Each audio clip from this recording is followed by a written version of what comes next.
انا اعطیناک الکوثر، اے نبی ہم نے آپ کو خیر کثیر دی ہے۔ خیر کثیر سے مراد آپ کو جو ہم نے اسلام دیا ہے وہ اتنی بڑی خیر ہے کہ اگر آپ کے کوئی نرینہ اولاد نہیں بھی ہے تو اس کے مقابلے میں اللہ نے آپ کو جو دین دے دیا، اس کی دینی دنیا کی برکتیں بھی حاصل ہوں گی اور آخرت میں بھی۔ تو یہ خیر کثیر کے ہوتے ہوئے اگر آپ کے نرینہ اولاد نہیں ہوتی تو آپ کو غم کرنے کی ضرورت نہیں ہے۔ اور دوسری تفسیر کے مطابق ہم نے آپ کو حوض کوثر دی ہے، تو آپ صلی اللہ علیہ وسلم میدان حشر میں اپنے امتیوں کو پانی پلائیں گے۔ جب لوگ پیاس سے بلک رہے ہوں گے تو یہ آپ کی خصوصیت ہے کہ اس وقت اللہ نے آپ کو ایک نہر آپ کے اختیار میں دی ہوگی جس سے آپ اپنے چاہنے والوں کو پانی پلائیں گے اور پھر ہمیشہ کے لیے ان کی پیاس بجھ جائے گی۔ تو جس کو اتنی بڑی نہر ملی ہو، اتنا اس کو عزت مل رہی ہو آخرت میں، تو اس کو ایسی شخصیت کو کہ اگر نرینہ اولاد نہیں ہوتی تو وہ یہ غم کوئی غم نہیں ہے ان کے لیے۔ تو یہ دو خوشخبریاں دی گئیں، انا اعطیناک الکوثر، اے نبی ہم نے آپ کو کوثر عطا کی ہے۔ اب چونکہ اللہ نے ایک نعمت کی ہے تو اللہ فرما رہے ہیں کہ آپ پر بھی شکر واجب ہے۔ وہ شکر کیا ہے؟ فصلی لربک، آپ اپنے رب کے لیے نماز پڑھیے، وانحر اور قربانی کیجیے۔ دو کام آپ کریں گے، نماز اور قربانی، تو اس کا صلہ اللہ آپ کو کیا عطا فرمائے گا؟ ان شانئک ھو الابتر، آپ کا دشمن آپ کو تانے دے رہا ہے کہ آپ ابتر ہیں، آپ کی نسل ختم ہونے والی ہے، تو ہم آپ کو یہ خوشخبری دے رہے ہیں کہ آپ دین پر مضبوطی سے قائم رہیے، آپ کے دشمن کی نسل ختم ہونے والی ہے۔ تو ان کے جسمانی بیٹے تو ہوں گے، روحانی اولاد نہیں ہوگی ان کے، جس کا نتیجہ یہ نکلے گا کہ ان کے درجنوں بچے ہو کے بھی ان کا نام و نشان مٹ جائے گا۔ باپ دیکھیں عرب کی بہت اولاد ہوا کرتی تھی، لیکن آج ان عرب کے سرداروں کا نام لینے والا کوئی بھی نہیں ہے، نہ ابو جہل کو پوچھا جاتا ہے، نہ ابو لہب کو، نہ عاص بن وائل کو۔ تاریخ میں ان کا تذکرہ ایک برے عنوان سے، برے نام سے کیا جاتا ہے، کوئی ان کو عزت دینے والا نہیں، حتیٰ کہ ان کی اولادیں بھی آگے جا کے مسلمان ہو گئیں، انہوں نے بھی اپنے باپ دادا کا ذکر چھوڑ دیا۔ تو یہ اس صورت میں اللہ تعالیٰ کا ارشاد ہے۔ اچھا، اب اس میں جو کچھ علمی باتیں ہیں، نمبر ایک کہ اللہ تعالیٰ نے جب بھی کسی پر کوئی انعام کیا ہو، احسان کیا ہو، تو اللہ تعالیٰ چاہتے ہیں کہ اس کا تم شکر ادا کرو۔ تو اسی وجہ سے آپ صلی اللہ علیہ وسلم کو اس صورت میں خطاب کیا گیا کہ ہم نے آپ کو جب کوثر عطا کی ہے تو آپ اللہ کے بندے ہیں، لہذا آپ پر بھی اللہ کا شکر ادا کرنا واجب ہے۔ پہلی بات تو یہ پتہ چلی۔ دوسری بات یہ پتہ چلی کہ شکر ادا کرنے کا طریقہ ہمیشہ سے وہی ہوگا جو اس صورت میں بیان کیا ہے، ایک نماز اور ایک قربانی۔ نماز ہمیشہ یاد رکھیں کہ لیبل ہے جسمانی عبادت کا، اور قربانی لیبل ہے مالی عبادت کا، کیونکہ جب آپ جانور، عرب میں اونٹ جو ہے نا یہ بہت قیمتی مال تھا، تو اتنے قیمتی مال کو کاٹ دینا یہ بہت بڑی قربانی سمجھی جاتی تھی۔ تو مطلب کیا ہے کہ آپ نے اللہ کو راضی کرنے کے لیے اپنے جسم کو بھی کھپانا ہے جیسے کہ نماز میں کھپایا جاتا ہے، اور اپنے مال کو بھی قربان کرنا ہے جیسے کہ قربانی میں کیا جاتا ہے۔ تو مراد صرف نماز اور قربانی نہیں ہے بلکہ یہ ایک لیبل ہے، اور قرآن کا یہ طریقہ رہا ہے کہ وہ جزیات کے ضمن میں اصول اور قاعدے بیان کرتا ہے، مثالوں سے پورا ایک جو ہے نا لا بیان کرتا ہے، قانون بیان کرتا ہے۔ تو یہاں بھی ایک قانون بیان کیا جا رہا ہے کہ شکر کا دو طریقے ہیں، جسمانی عبادت بھی اور مالی عبادت بھی۔ مال بھی خرچ کرنا ہے اور جو ہے جسمانی عبادت بھی کرنی ہے۔ اب تمام جسمانی عبادتیں اس میں آ گئیں، کیونکہ نماز سب سے اہم ہے، اس لیے اللہ نے اس کو ذکر کیا، اس میں روزہ بھی آ گیا، اس میں حج بھی آ گیا، اور اس میں جو کچھ بھی ہم اللہ کے لیے اپنے جسم کو کھپاتے ہیں سب کچھ آ گیا۔ اور مال میں تمام مالی عبادتیں آ گئی، زکوٰۃ بھی آ گیا، فطرانہ بھی آ گیا، اور اللہ کی مخلوق کو خوش کرنے کے لیے اللہ کی مخلوق کو کھانا کھلانا، یعنی ہر وہ عبادت جس میں قربانی کا عنصر ہو۔ تو قربانی یعنی مالی قربانی کا عنصر ہو، تو مالی قربانی جو ہے وہ غریبوں کو کھانا کھلا کے بھی حاصل ہوتی ہے، رشتہ داروں پہ خرچ کرنا اور ضرورت مند کو قرضہ دینا، یہ تمام کی تمام چیزیں اس میں داخل ہیں۔ تو یہ بھی اس آیت سورت سے ہمیں پتہ چلتا ہے، اور یہ تو دوسری بات ہوئی۔ اور تیسرا جو سبق ہمیں سورت سے ملتا ہے وہ یہ ملتا ہے کہ جب آپ اللہ کا شکر ادا کرتے ہیں اور آپ اللہ کے حکام کو فالو کرتے ہیں تو روحانی نسل بہرحال آپ کی ہی بڑھتی ہے، اور اگر آپ اللہ کا شکر ادا نہیں کرتے تو آپ کی اولاد بھی آپ کو بھول جاتی ہے، جیسے کہ اولادیں تو ملی مشرکین مکہ کو مگر کوئی ان کو یاد نہیں رکھتا۔ تو آج بھی ہم دیکھتے ہیں کہ دینداروں میں یہ چیز نظر آتی ہے، ان کی اولادیں والدین کے مرنے کے بعد موت تک ان کے لیے دعائیں کرتی ہیں، موت تک صدقہ خیرات کرتی رہتی ہیں، پھر آگے نسلیں پیدا ہوتی ہیں وہ بھی اپنے باپ دادا کے لیے مغفرت کی دعائیں مانگتے رہتے ہیں، لیکن جو زیادہ نام نہاد لبرل لوگ ہیں وہ اپنی اولادوں پہ بڑا خرچ کرتے ہیں، مگر ہم دیکھتے ہیں کہ جب ان کے والدین کا انتقال ہوتا ہے تو اولادیں چند دنوں میں ان کو بھول جاتی ہیں۔ جتنا دین سکھایا ہوگا آپ کی اولاد آپ کو اتنا ہی یاد رکھے گی، اور آپ کی نسلیں آپ کو اتنا ہی یاد رکھیں گی، اور جتنا آپ نے اپنی اولاد کو دین سے دور کیا ہوگا تو آپ کی اولاد وراثت تو دبا کے لے گی، آپ سے سارے فائدے اٹھائے گی مگر آپ کو یاد نہیں رکھے گی۔ محمد راجہ انڈیا سے، کیا خالہ کے بیٹے کی بیٹی سے شادی جائز ہے؟ جی جائز ہے۔ کیا جنات انسان پر بھی عاشق ہوتے ہیں؟ جی ہوتے ہیں، ہو سکتے ہیں، لیکن لاکھوں میں کروڑوں میں کوئی ایک آدھ واقعہ ہوتا ہے، تو اس لیے امید ہے آپ پر عاشق نہیں ہوں گے۔ منی کے قطرے نکلنے کے دوران جو کپڑے پہنے ہوئے ہوتے ہیں کیا وہ سب ناپاک ہو جاتے ہیں؟ جی ناپاک ہو جاتے ہیں، البتہ ایک آدھ قطرہ اگر لگا ہے تو اس کو دھونا واجب نہیں ہے، تھوڑا وہ پھیل گیا ہے نا ہتھیلی کی گہرائی کے برابر، تو پھر اس کو دھونا بہرحال لازم ہے۔ میری ساس کی بد زبانی کی وجہ سے میری جیٹھانی ان سے الگ ہو گئی، تو میں نے اپنے شوہر سے کہا کہ اپنی امی کو اپنے گھر لے آئیں، تو وہ ہمارے گھر آ گئی۔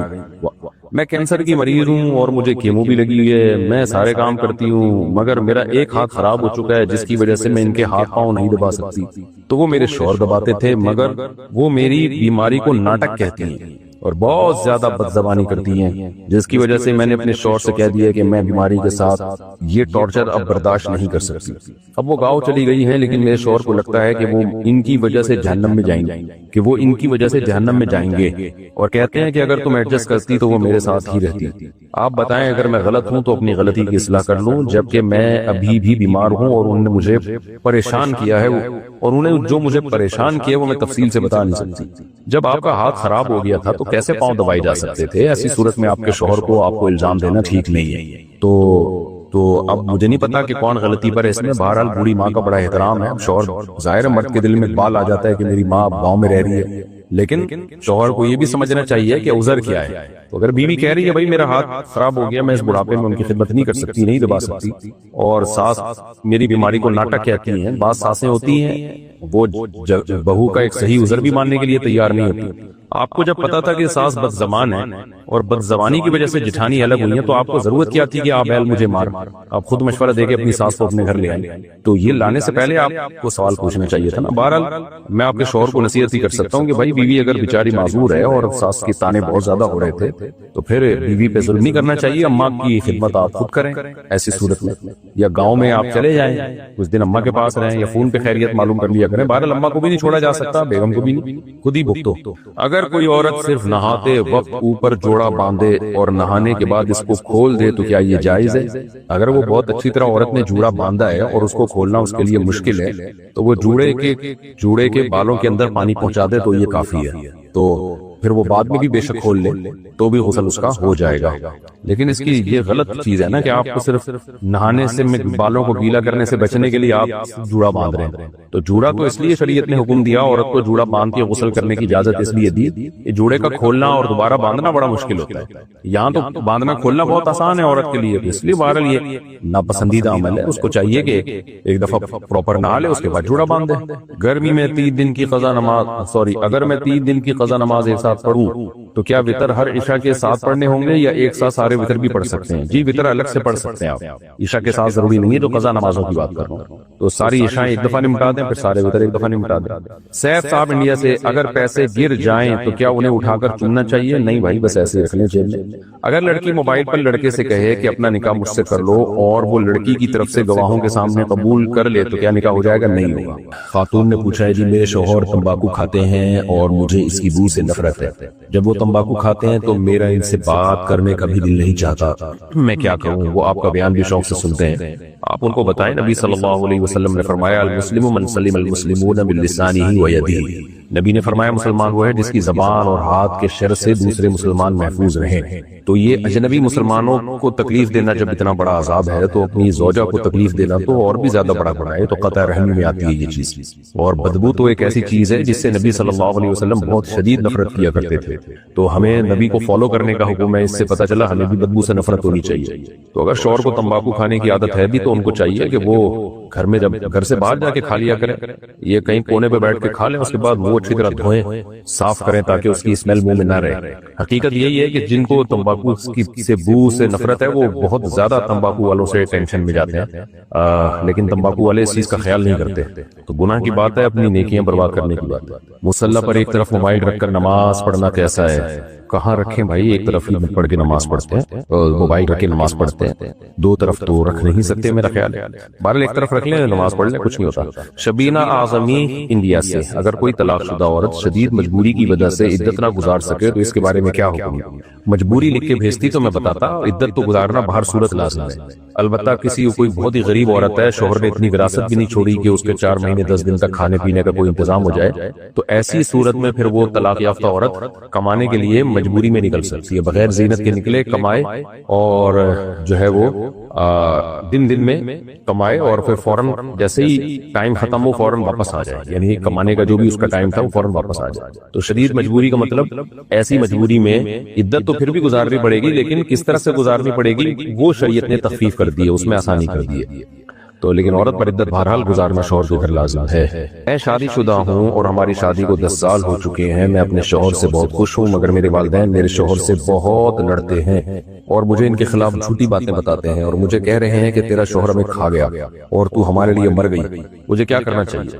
پہلی دفعہ سنا ہے کہ جی بیوی اپنے شوہر سے خوش ہے لیکن بیوی کے والدین خوش نہیں ہیں داماد سے۔ تو دیکھیں آپ کے شوہر نے کیا کیا ہے، ایسا تو نہیں ساس سسر سے پیسے لے کے کھا گئے ہوں، اگر وہ پیسے لے کے کھا گئے ہوں تو پھر ساس سسر کا داماد سے اختلاف ٹھیک ہے، بعض داماد ایسے ہوتے ہیں گھننے بن کے کھا جاتے ہیں سب کچھ، اور ساس سسر مجبور ہوتے ہیں اپنی بیٹی کی وجہ سے، سسرال والے وہ کچھ کر نہیں سکتے داماد کے خلاف، ان کو ڈر ہوتا ہے بیٹی کو نہ چھوڑ دے، تو اس طرح سے بعض دفعہ مسائل ہوتے ہیں۔ لیکن ساس سسر کو چاہیے تھا پیسے ہی نہ دیتے داماد کو، اگر پیسوں کا پھڈا چل رہا ہے، اگر بہرحال پیسوں کا نہیں ہے تو پھر ان کا کیا لینا دینا بھائی ان کے پرسنل معاملات میں۔ تو آپ کو چاہیے آپ اپنے شوہر کو فیور دیا کریں، کیونکہ شادی کے بعد عورت پر اس کے شوہر کا حق اس کے والدین سے زیادہ ہے۔ ہمیں آخرت کے لیے کون سی نیکیاں جمع کرنی چاہیے؟ ایک فرض نماز سے کتنی نیکیاں ملتی ہیں؟ دیکھیں ہمیں ہر طرح کی نیکیاں جمع کرنی چاہیے، نیکیوں کی مختلف قسمیں، نماز میں الگ طرح کا ثواب ملتا ہے، روزے میں الگ طرح کا ثواب ملتا ہے، حدیث میں آتا ہے ایک دروازہ ہی اللہ نے روزے داروں کے لیے جنت میں خاص کر دیا ہے جس کا نام ہے باب الریان،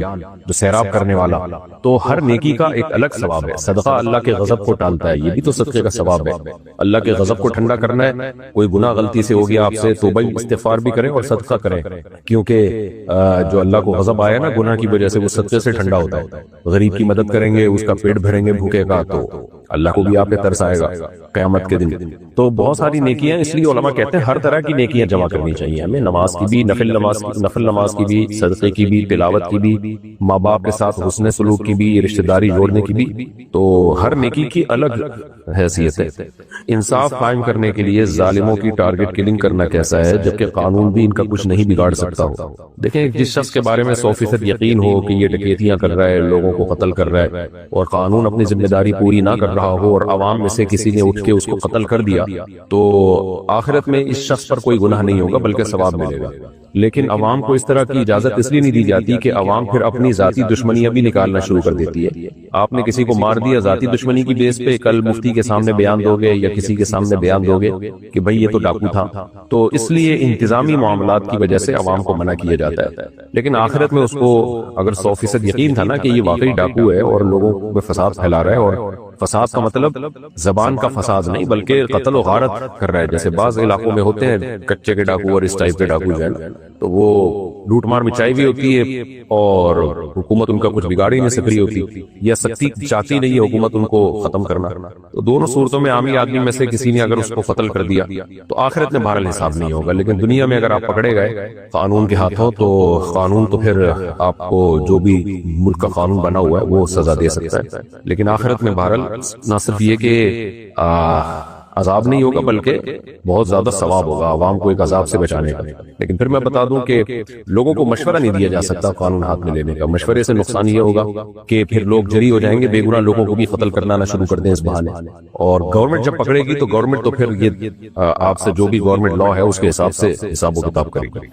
ہمارے والد بہت غصہ کرتے ہیں اور ہر چیز پر ڈانٹتے ہیں، جبکہ باہر کے بچوں کے ساتھ بہت اچھے رہتے ہیں، ہمارا دل بہت دکھتا ہے جب ہم دوسروں کو دیکھتے ہیں کہ والد اور بچے آپس میں اچھے رہتے ہیں، جبکہ ہم دوسروں کو دیکھتے ہیں کہ والد اور بچے آپس میں اچھے سے رہتے ہیں۔ آپ ہماری رہنمائی فرمائیں۔ مجھے بڑی حیرانگی ہوتی ہے بچوں پہ والد کو غصہ آتا کیسے ہے؟ بچے تو اتنی اٹریکٹیو چیز ہیں، چھوٹے بچے، دل چاہتا ہے ان کو پیار ہی کرتے رہو۔ میں تو اکثر لوگوں سے کہتا ہوں ہمارا تو دل ہی نہیں کرتا کہ بچے بڑے ہوں، بھائی لوگ کہتے ہیں نا جلدی جلدی بڑے ہو جائیں، میرا دل چاہتا ہے چھوٹے ہی، ایسے پننے پننے سے ہوتے ہیں، ایسی پیاری پیاری باتیں کر رہے ہوتے ہیں، کھیل کیسے بچیاں کیسا اچھا کھیل رہی ہوتی ہیں آپس میں، آپ بچیوں کو کھلونے لا کے دینے کچن کے کیسے کھیل رہی ہوتی ہیں، میں بریانی بنا رہی ہوں، میں آٹا گوندھ رہی ہوں، میں چائے بنا رہی ہوں، آپ آپس میں لگی رہتی ہے۔ لڑکے بھی کیسا ماشاءاللہ کھیل رہے ہوتے ہیں ادھم مستیوں میں۔ تو بچہ تو اس قابل نہیں ہے کہ اس کو ڈانٹا جائے، تو اس لیے والد کو چاہیے اپنے بچوں سے محبت کرے، ان میں کھیلے، ٹھیک ہے تھوڑا روب بھی قائم رکھے تاکہ وہ باپ ہی نہ بن جائے گھر میں۔ روب ہم انگریزوں کی طرح بھی قائل نہیں ہے کہ ان کو کچھ کہا ہی نہ جائے، تو کوئی واقعی بات ہو تنبیہ کرنے کی تو بچوں پہ تھوڑی سی سختی بھی کی جا سکتی ہے، لیکن نارملی بچہ سختی کے لائق نہیں، محبت کے لائق ہی ہوتا ہے۔ تو بہت افسوس ہوتا ہے کہ ماں باپ اپنے بچوں کو سے محبت نہیں کر رہے، باپ جو ہے وہ اپنے بچوں کو ٹائم نہیں دے رہا، محبت نہیں کر رہا، تو ان کو چاہیے کہ آ کے بیٹھا کریں، گپ شپ لگایا کریں۔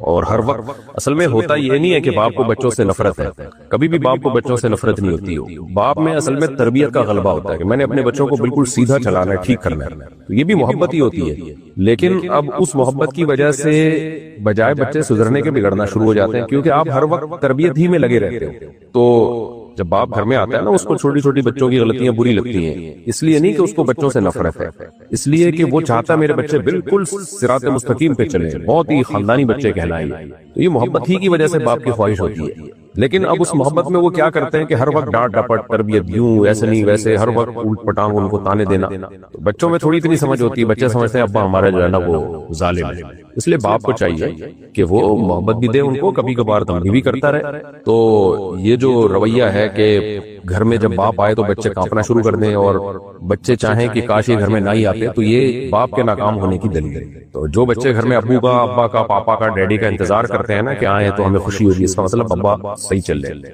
اور جہاں بچے یہ ہو کہ یار ابا کیوں آ رہے ہیں، اس کا مطلب کچھ ابا کا جو ایٹیٹیوڈ ہے بچوں کے ساتھ وہ شاید صحیح نہیں ہے۔ ہمیں آخرت کے لیے کون سی نیکیاں، اچھا یہ ہو گیا۔ اگر باپ بہت ماڈرن ہو اور بچوں کو بھی ماڈرن بنانا چاہے تو کیا تب بھی باپ کی مرضی چلے گی؟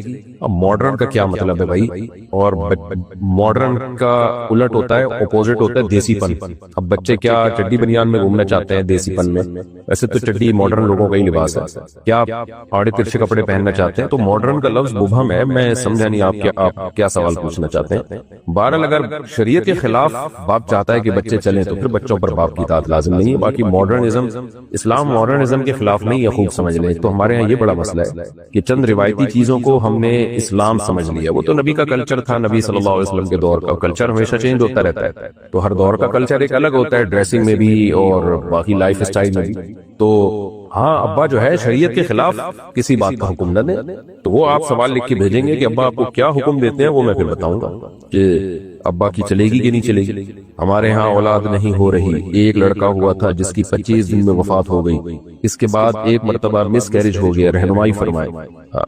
دیکھیں ایسا بہت شادی شدہ جوڑوں کے ساتھ ہوتا ہے، 4 5 دفعہ مس کیریج ہوتا ہے، پھر بھی اولاد ہو جاتی ہے۔ تو آپ ڈاکٹر سے رابطہ کریں، یہ تو شرعی مسائل بتانے کا چینل ہے نا، میڈیکل ٹپس دینے کا تو نہیں ہے۔ یہ ڈاکٹروں سے، آپ جو گائنی کی ڈاکٹرز ہیں وہ اکثر اس میں اچھا گائیڈ کر دیتی ہیں، تو وہ آپ کو بتائیں گی، یا کوئی طبیبہ ہو لیکن بہت ماہر طبیبہ سے مراد جو حکیم ہوتے ہیں، لیکن اس کا کوئی ماہر ہو۔ اس میں حکیموں میں ڈرامے بازیاں بہت ہو گئی ہیں، فراڈی پن بہت آ گیا، تو کوئی واقعی ہو تو اس سے علاج کرائیں، یہ کیونکہ یہ پرانی بیماری ہے۔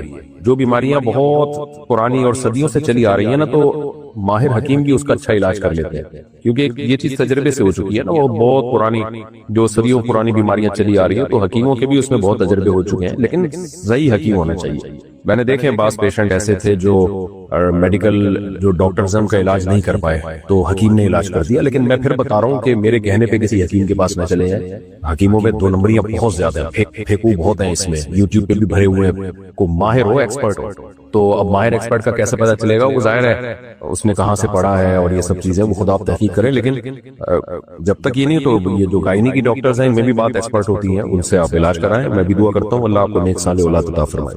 کیا میں زکوٰۃ بہن کو دے سکتا ہوں؟ اس کے ایک مدرسہ کی تعمیر ہو رہی ہے۔ دیکھیں مدرسے کی تعمیر میں زکوٰۃ استعمال نہیں ہو سکتی، ہاں بہن کو آپ مالک بنا سکتے ہیں اگر وہ غریب ہے، پھر وہ جو چاہے کرے۔ ہماری ایک پھپھو کی بیٹی جو کہ بیوہ ہے، جب بھی ہمارے گھر آتی ہیں تو مجھ پر اور میرے بچوں پر کچھ پڑھ کر پھونک مارتی ہے۔ میں انہیں دیکھ لیتی ہوں مگر کچھ نہیں کہہ سکتی، کیونکہ ان کی ایک بہن میری بھابھی اور ایک میری جیٹھانی ہے۔ کیا ان کی پھونک سے میرے یا میرے بچوں کو کوئی نقصان پہنچ سکتا ہے؟ یقیناً پہنچ سکتا ہے، اگر آپ کو یہ وہم ہو گیا کہ ان کی پھونک سے کوئی نقصان پہنچ سکتا ہے۔ اور اگر آپ کو وہم نہیں ہے اور آپ کو یقین ہے کہ وہی ہوگا جو اللہ چاہے گا، تو ان کو کہیں کہ جتنی پھونکیں ہیں ساری ادھر ہی آ کے ختم کر دیں، اور ہو سکتا ہے اسی سے آپ کی جو پھپھو کی بیٹی ہے نا، شاید ان کی پھونک ہی نکل جائے، کیونکہ اتنی پھونکیں ماریں گی تو وہ دیکھیں نا، شوف سرکار کی بیچارے کی اقرار الحسن نے پھونک نکالنے کی کافی کوشش کی ہے اور لینے کے دینے پڑ گئے شف سرکار کو. تو پھپھی سے بولے کہ بھائی نہیں مانا کریں، کیا فضول حرکتیں آ کے پھونکے مارنا شروع کر دینا، اور وہم بھی ہو رہا ہے. لیکن بہرحال آپ یہ یقین کر لیں کہ یہ جتنی مرضی پھونکے مار لیں، میرے بچوں کو اس سے انشاءاللہ کوئی نقصان نہیں ہوگا. پھر پھونکے مارنا لیکن ہے یہ معیوب حرکت پھونکے مارنا. کبھی کبھار رقیہ کے طور پر کسی کو دم کر دینا وہ تو ٹھیک ہے، سنت سے ثابت ہے. ایسے آتے ہی پھونکے، گندی ہوا تو جا رہی ہے نا کم از کم ان کے پھیپڑوں میں بچوں کے.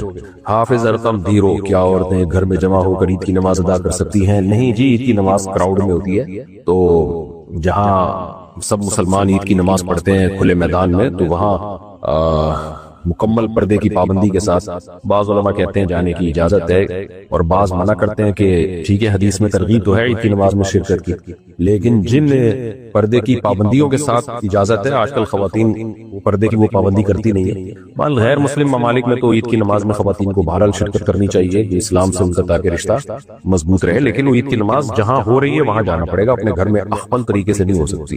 فری لانسنگ کے کر کے پیسے کمانا جائز ہے یا ناجائز؟ جائز ہے بالکل. آپ کسی کو کوئی سروس دے رہے ہیں، اس کے بدلے میں پیسے لے رہے ہیں، تو سروس اگر وہ جائز سروس ہے تو پیسے لینا بھی جائز ہے.